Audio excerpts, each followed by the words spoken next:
Indonesia merupakan negara tropis dengan memiliki hutan tropis terluas ketiga di dunia. Hal tersebut merupakan salah satu hal yang patut kita banggakan, karena hutan tropis di Indonesia menyimpan banyak keanekaragaman hayati, termasuk flora dan faunanya. Indonesia sebagai paru-paru dunia merupakan julukan yang mungkin sudah tidak asing lagi bagi kita. Dikarenakan Indonesia menjadi salah satu penyedia oksigen alami terbesar di dunia. Kan tetapi, seiring bertambahnya zaman dan waktu, luas hutan Indonesia ini terus berkurang setiap tahunnya. Hal tersebut tidak lain disebabkan oleh maraknya kebakaran hutan yang terjadi. Kebakaran yang terjadi ini dapat mengganggu ekosistem dan keanekaragaman hayati di dalamnya. Hal tersebut mengakibatkan julukan Indonesia sebagai paru-paru dunia perlahan mulai tak bersinar. Lantas, apa yang harus kita lakukan agar Indonesia kembali mematenkan dirinya sebagai paru-paru dunia? Apa itu kebakaran hutan dan bagaimana cara kita mencegahnya? Dalam video kali ini, kita akan membahas tentang kebakaran hutan dan bagaimana cara mitigasi yang dapat dilakukannya. Yuk kita pelajari lebih mendalam pada video kali ini.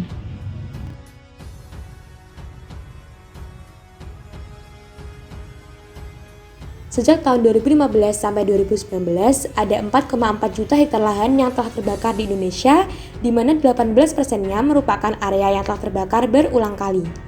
Perlu diketahui bahwa luas lahan yang terbakar tersebut telah melebihi luas dari negeri Belanda loh. Bisa dibayangkan kan betapa luasnya dan parahnya kondisi karhutla atau kebakaran hutan dan lahan di negara kita Indonesia. Bahkan, pada 2019 terjadi karhutla yang parah di Pulau Sumatera dan Kalimantan, di mana asap beracunnya sampai dirasakan oleh warga negara tetangga kita yaitu Singapura dan Malaysia. Meskipun demikian, data yang dikeluarkan oleh Direktorat PKHL Kementerian Lingkungan Hidup dan Kehutanan Republik Indonesia mencatat bahwa luas karhutla pada tahun 2021 mengalami penurunan. Kita semua patut bersyukur akan hal tersebut. Namun, krisis kabut tahun 2019 sepatutnya tetap menjadi pengingat bagi kita semua bahwa kebakaran hutan dan lahan tetap menjadi masalah di Indonesia, sehingga kita harus selalu waspada dan menjaga keutuhan hutan dan lahan yang ada di sekitar kita. Dampak yang terjadi akibat dari kebakaran hutan, yang pertama pada aspek kesehatan, terjadinya iritasi pada hidung, mulut, dan tenggorokan, iritasi pada mata dan kulit, memperburuk asma, mudah terjadi infeksi saluran pernapasan akut atau ISPA,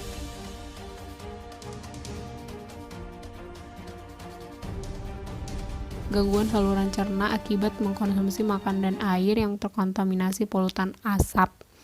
Dampak asap juga akan mempengaruhi kemungkinannya pemanasan iklim global dan juga hujan asam. Dampak ini sebagian besar merupakan hasil dari produk kimia utama dan emisi sekunder dari pembakaran. Dampak negatif juga terjadi pada kehidupan flora dan fauna, di mana flora dan fauna akan kehilangan habitatnya dan juga kemungkinan akan terjadinya kematian pada flora dan fauna. Bahasan selanjutnya merupakan mitigasi bencana. Apa itu mitigasi?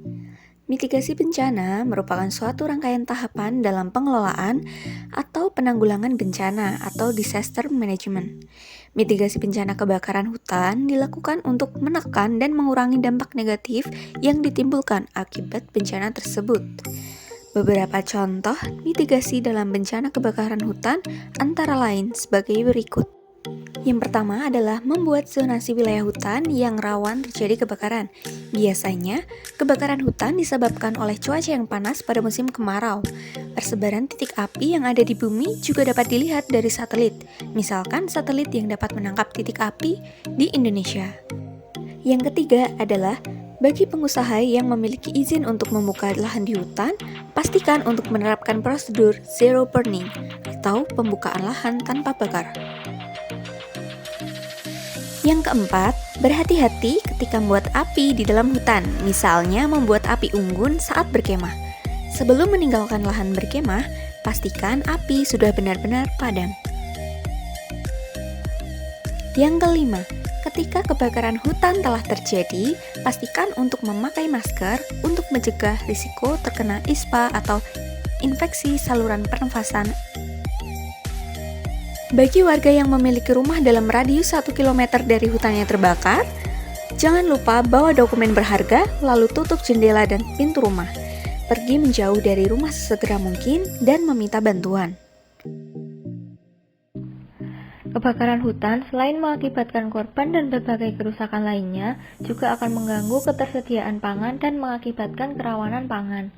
Pangan darurat bencana harus memenuhi kebutuhan energi, memiliki nilai gizi yang cukup, dan sebaiknya merupakan bahan pangan yang memiliki daya simpan panjang, mudah didistribusikan, dan kandungan nutrisinya tidak mudah rusak. Bayi dan balita merupakan salah satu kelompok yang paling terdampak dalam bencana kebakaran hutan. Salah satu upaya untuk mencegah terjadinya gizi buruk pada bayi dan balita yaitu dengan tetap melanjutkan pemberian ASI. Peran tenaga kesehatan sangat penting dalam membantu ibu untuk tetap menyusui saat terjadi bencana.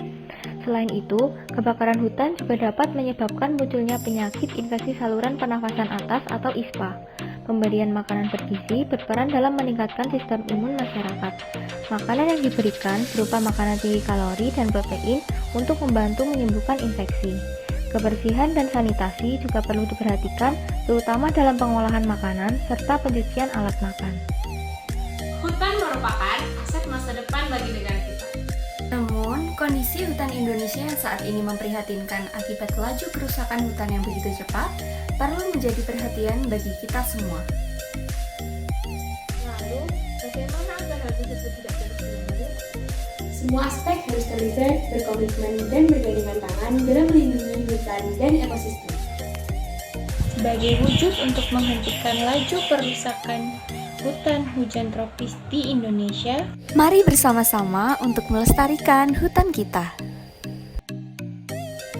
Save our forest, save our natural animal and plants, save the climate, save our life and breath, and save our future. Thanks for watching. Semoga bermanfaat.